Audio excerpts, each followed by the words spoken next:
Yo tout le monde, j'espère que vous allez bien.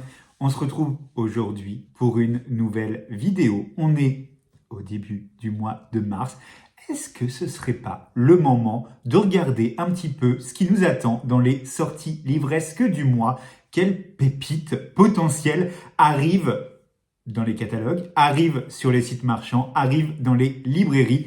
On va jeter un coup d'œil à tout ça, on va décortiquer pour regarder ce qui risque potentiellement d'arriver dans ma bibliothèque. C'est parti!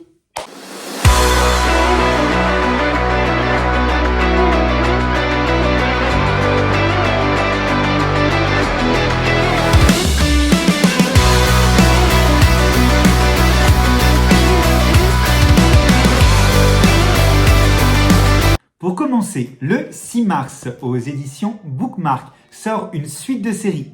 Je dirais même une fin de série, puisque c'est un tome 3 et c'est surtout le dernier tome de cette série que j'aime énormément, Far Away. Donc le troisième tome, c'est Cap au bout du monde. Il sort le 6 mars en brochet. Je l'ai déjà puisqu'il était en avant-première à la Icône. Donc du coup, je l'avais acheté à ce moment-là. Je suis éperdument attaché à ces deux héros, à Noé et Fids. Je vais pas trop m'étaler sur l'histoire du tome 3, je ne l'ai pas encore lu. Tout ce que je peux vous dire, c'est que au départ, dans le tome 1, on va suivre Fids, qui est un humoriste qui ne trouve plus l'inspiration parce que tout ne va pas dans sa vie. Il a un petit coup de blues, il sort d'un divorce, ça ne va plus du tout. Et donc, il ne retrouve pas l'inspiration pour faire rire les gens. Il va partir sur un coup de tête en exil dans un phare, dans le nord de la France.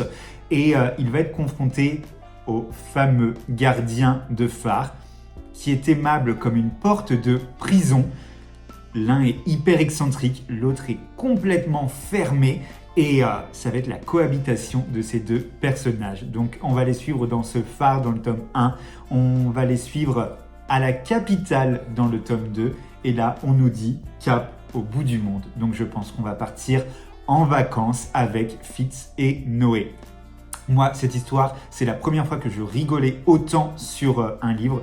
La plume de Juliette Maratti, moi, je l'adore. Elle marche superbement bien avec moi. Cette histoire, c'est un bonbon, c'est un régal. Et je suis très content de pouvoir les retrouver dans une nouvelle histoire, mais je suis très triste. C'est pour ça que je repousse ma lecture, parce que très triste à l'idée de leur dire au revoir. Mais il va falloir que j'y passe. En tout cas, j'ai très hâte de le découvrir le 6 mars partout. Toujours le 6 mars, mais cette fois-ci au format poche, sort le premier tome de Unité d'élite. C'est écrit par Lauraline Bradern, c'est publié chez BMR, c'est au format poche, donc je pense que ça va être dans la collection Ito. Et on est ici dans une romance militaire MF.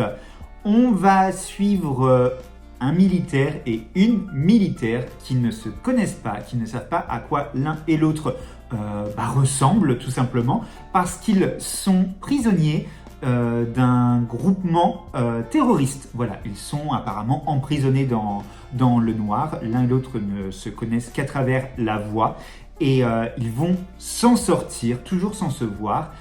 Et je crois que c'est au bout de 3 ans, ils vont se retrouver sur une mission. Et donc du coup, ils vont se reconnaître et ça va être cette histoire qu'on va suivre. Je crois que c'est tout ce que j'en sais. Je ne veux pas trop en savoir. C'est une histoire qui me tente énormément. Elle me tentait déjà à l'époque où elle était sortie en brochet. Elle me tente toujours maintenant qu'elle sort en poche. Et je peux vous dire qu'elle va arriver dans ma bibliothèque. Il se pourrait que Lauraline Bradern soit à la rare et il se pourrait que j'ai passé une petite précommande pour ce livre. Mais chut, ça reste entre nous. Toujours au format poche, le 7 mars sort chez Pocket La Chambre des Diablesses, écrit par Isabelle Duquesnoy. On est ici sur un roman historique qui va parler d'un sujet que j'ai adoré dans la série Versailles, l'histoire des poisons, avec les empoisonneuses à la cour de Louis XIV. On va suivre ici une jeune fille qui va voir sa mère emportée, brûlée, exécutée parce que c'est une empoisonneuse. Et en fait, ça va être l'histoire de sa fille qui va être accusée de complicité, voilà, et qui apparemment va devoir prouver par A plus B que elle n'était pas comme sa mère. Enfin voilà, ça va être tout cet esprit-là, toujours dans la cour de Louis XIV. C'est une affaire que je ne connaissais pas avant de voir la série Versailles et vraiment c'est un de mes arcs préférés de la série. J'ai ce côté un peu sorcellerie, ésotérisme, poison, vouloir se débarrasser et tout. Vraiment j'étais captivé et du coup quand ce livre était sorti en grand format, je l'avais mis direct en wishlist parce que vraiment il m'intéressait et là du coup il arrive au format poche, donc je pense que je n'ai plus de raison de résister. Donc voilà, c'est un livre qui me donne très envie. Toujours le 7 mars, toujours au format poche, mais cette fois c'est chez Pocket Jeunesse qu'arrive le livre Se taire ou mourir, écrit par Karen M. McManus, qui est l'autrice de Kiman, que je n'ai pas lu mais dont j'ai vu la série télé que j'aimais beaucoup avant qu'elle soit malheureusement arrêtée par Netflix. Mais voilà, c'est un genre que j'aime bien, c'est du thriller un peu young adulte. On est ici, si mes souvenirs sont bons, on est sur une jeune fille qui habite dans un petit village où il y a eu des disparitions inquiétantes, 2 reines du bal à 20 ans d'intervalle qui ont été enlevées, disparues, assassinées, je sais plus trop. Il s'est passé des choses avec ces 2 filles-là. Et donc, cette année, encore une fois, élection du bal, élection de la reine du bal plutôt. Et en fait, les prétendantes au titre commencent à recevoir des menaces. Donc voilà, ça a l'air d'être un petit thriller young adulte bien sympa. J'étais curieux de découvrir les romans de Kiman. Mais là, du coup, sur une histoire inédite que je ne connais pas, finalement, ça m'attire peut-être un petit peu plus parce que là, je pars de zéro. Et puis le speech, ambiance, balle de promo, un peu qui vire au cauchemar, ça a l'air un petit peu sympa. Donc, pourquoi pas. Le 13 mars sort aux éditions Nisha, etc. le livre Warriors, le tome 1, qui est écrit par Andy Wu, que j'ai déjà reçu en service presse. Donc je suis très content de pouvoir vous en parler. On est ici sur une romance contemporaine MM. Dans cette histoire, on va suivre Aurelian qui revient à Toulouse, sa ville natale, après quelques années d'absence. Il revient pour intégrer l'équipe de basket universitaire. Il va retrouver son ami d'enfance Léonard qui maintenant est le capitaine de cette fameuse équipe de basket. Sauf que les retrouvailles vont pas se passer exactement comme Aurelian l'avait imaginé, puisque Léonard va le prendre en grippe, sans qu'il sache vraiment pourquoi. Mais Léonard va pas être très cool apparemment avec lui. Ça va être un petit peu sa tête de Turc. Pourquoi? Qu'est-ce qui s'est passé? Pourquoi Léonard agit-il comme ça? Comment va réagir Aurelian? Je veux en savoir le moins possible, vraiment, parce que j'ai envie de découvrir cette histoire qui m'attire énormément. On me dit rivalité dans une équipe de basketball. Forcément, moi je pense à la série Les Frères Scott, qui est ma série préférée of all time. Donc du coup, voilà, ce livre me donne très envie, avec surtout cette touche MM. Moi j'aime beaucoup le Enemies to Lovers. Et je pense que ce livre a tout pour me séduire. J'en ai beaucoup entendu parler, donc voilà, c'est à mon tour de le découvrir maintenant qu'il sort chez Nisha. Toujours le 13 mars arrive chez Hugo Roman au format poche le livre Sergent Lady Killer par Delphine Audrey. On est encore une fois dans une romance militaire MF où on va suivre une jeune femme, je crois, qui vient rendre visite à son frère qui est militaire dans les Marines. Et du coup, elle va retrouver également le meilleur ami de son frère qui est également militaire et avec qui ça ne se passe pas très bien puisqu'elle ne s'entend pas avec lui. Elle le trouve insupportable. Mais je crois qu'il va y avoir rapprochement puisque c'est une romance et donc je pense qu'on va être sur un trope meilleur ami du frère. Donc voilà, ça a l'air très sympa, ça a l'air assez fun. Enfin, le résumé est tourné d'une façon où ça a l'air assez cool comme histoire. Donc J'ai un petit faible pour les romances militaires, donc je me la suis notée. Avec le thème des Jeux Olympiques, Hugo Roman lance dans sa collection Hugo New Way des petites romances young adultes dans le thème des Jeux Olympiques. Donc il y en a plusieurs qui sortent le 13 mars. Moi, je m'en suis noté déjà une par rapport à l'autrice qui est pour moi une valeur sûre. Il s'agit de Marche, cours, vol par Valentine Stergan. Je n'en sais pas beaucoup sur cette histoire. Je sais juste qu'on va suivre un héros qui s'appelle Darcy, c'est le garçon qui en EPS, c'est pas forcément son fort. Il est toujours choisi en dernier quand on doit constituer des équipes. C'est celui qui rechigne un petit peu à aller en cours de PS, sauf qu'un jour, sa prof justement de sport va le voir courir dans la rue et en fait, elle va se dire il court vite, très vite. Et en fait, il va se révéler que Darcy a un très gros potentiel et voilà. Donc on va être dans le thème du sport. Je sais que ça va être une romance MM parce qu'il va rencontrer un autre garçon qui lui est un pro de l'aviron, je crois. Et donc voilà, ça va être, je pense, tout mignon parce que connaissant la plume de Valentine, à chaque fois ces histoires sont mignonnes, sont belles, sont bien traitées. Et puis c'est toujours un régal de les suivre parce qu'elle aborde des thématiques avec beaucoup de douceur, avec beaucoup de pudeur. Et c'est vrai que moi je suis fan des romans de Valentine pour cet aspect-là, toujours porté sur de la lumière et de la bienveillance. Donc forcément, Marche, cours, vol ne pouvait que rejoindre ma wishlist.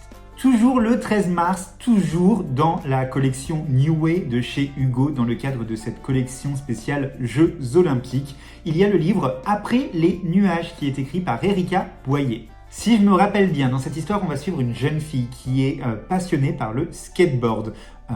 Depuis toute jeune, elle adore ça au point de vouloir devenir professionnelle dans cette discipline. Je crois qu'elle se fait moquer d'elle parce qu'elle a du psoriasis, je crois que ça se prononce comme ça.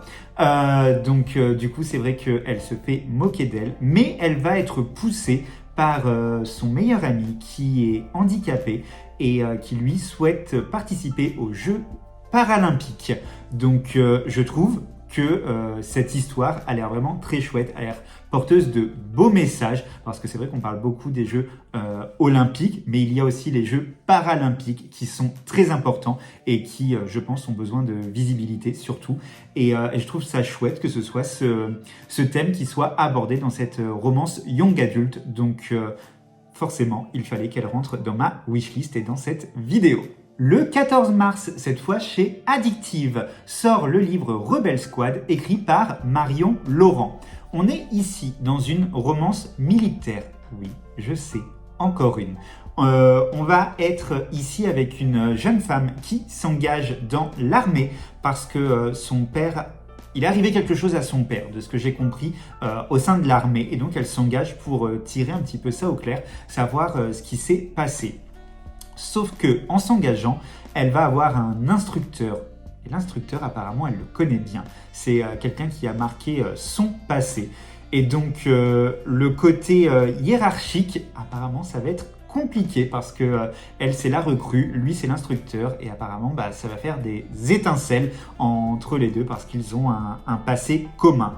Donc voilà, j'ai trouvé ça intéressant déjà de suivre cette jeune femme qui rentre dans l'armée parce que c'est vrai que souvent c'est un homme militaire et une femme civile et là c'est vraiment la femme qui s'engage dans l'armée. Il y a une histoire de secret avec le père qui m'intrigue, du coup j'ai envie de savoir quel est le secret, qu'est-ce qui s'est passé.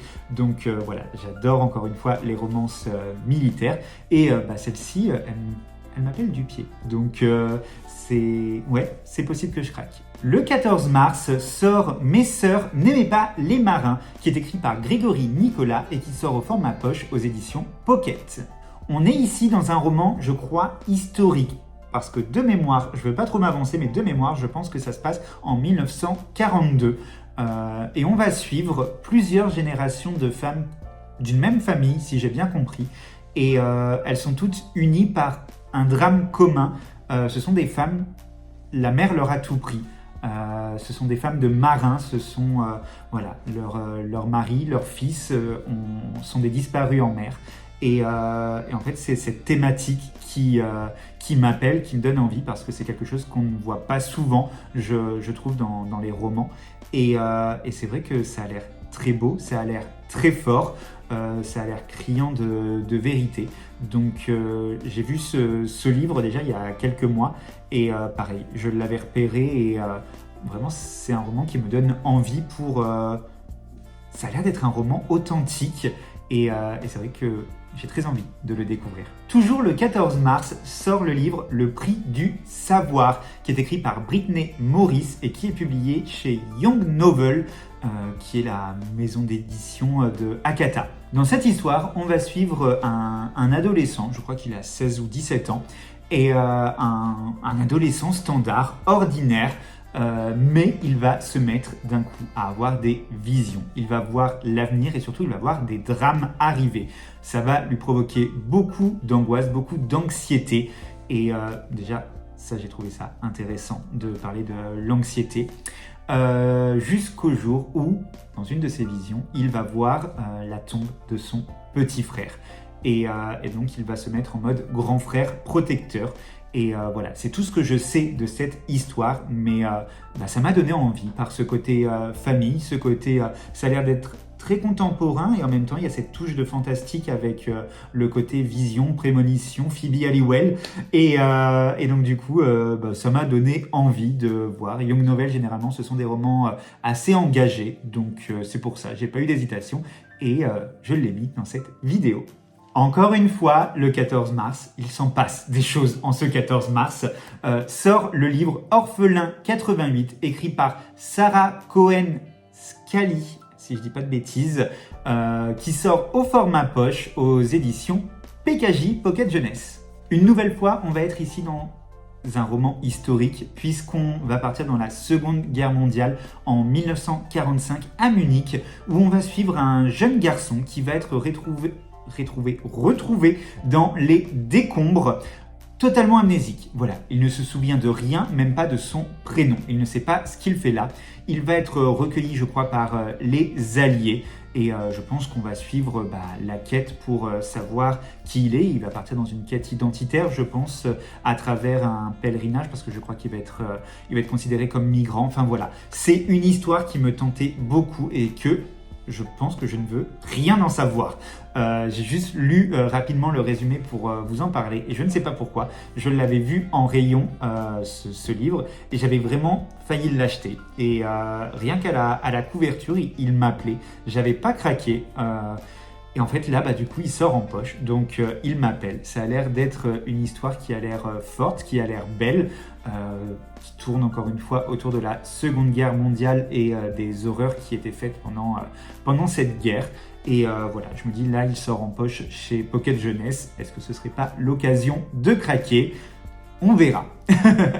Le 21 mars, cette fois, sort le livre Escape Challenge par Lina Parker aux éditions Addictive.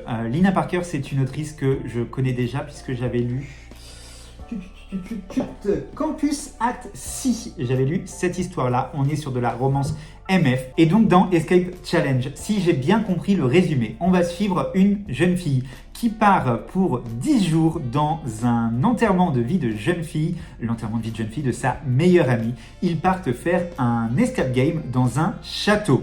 Le but du jeu, ça va être évidemment de sortir de ce château, sauf que elle va se retrouver à l'intérieur avec le frère du marié qu'elle ne peut pas voir en peinture. Donc on est clairement sur un trope proximité forcée. Voilà, moi j'avais beaucoup aimé la plume de Lina Parker. J'avais été vraiment un bon moment dans l'histoire que je vous ai montré juste avant.